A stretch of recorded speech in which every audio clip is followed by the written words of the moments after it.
Kung hindi ko pa pinaghahampas yung kalabaw, Itay, hindi pa magsisipag. Nangingilala lang yan dahil matagal mo nang hindi napapastol. Napapansin ko dyan sa kalabaw natin.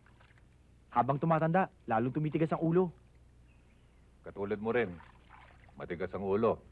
Dahil ayaw mo sumunod sa mga gusto ko. Itay naman, alam niyong ayaw ko dito sa bukid eh. Huwag na tayo magtalo. Sige, kumain ka na. At ako na magtutuloy ng pagsuyod.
Coming gate 4.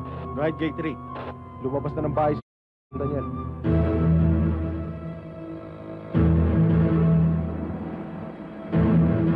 Daniel, idaan mo muna ako sa bangko ko, ha? Bago mo ako ihatid sa opisina.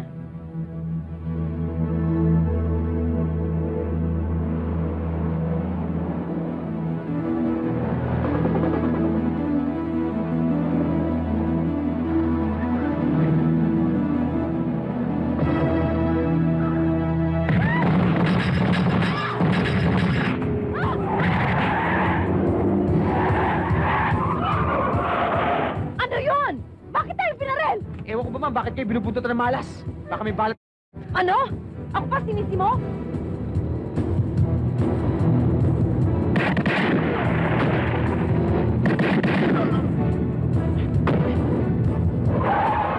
Atas ako!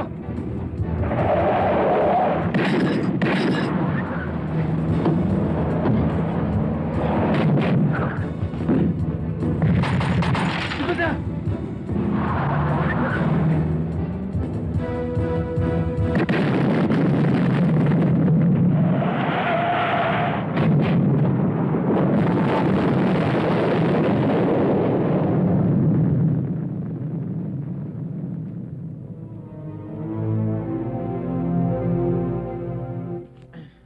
Tara naman, punta na tayo sa bangko.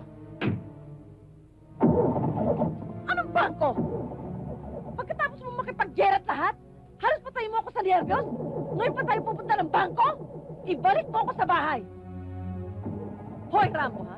Sabihin mo nga sa akin ng totoo, ha? Bakit gusto nila tayong patayin? Sa bahay lang natin pag-usapan yan, ma'am.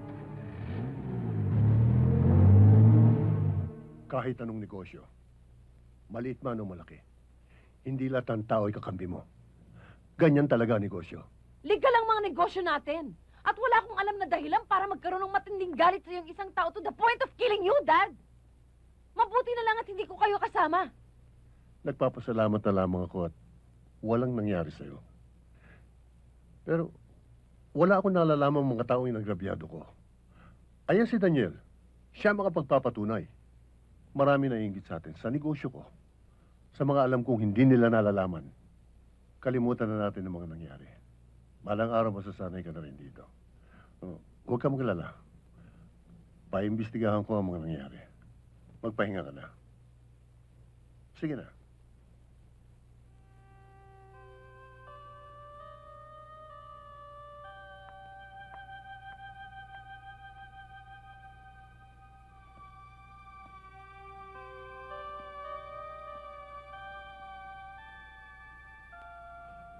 Gulo ang gusto nila, ha?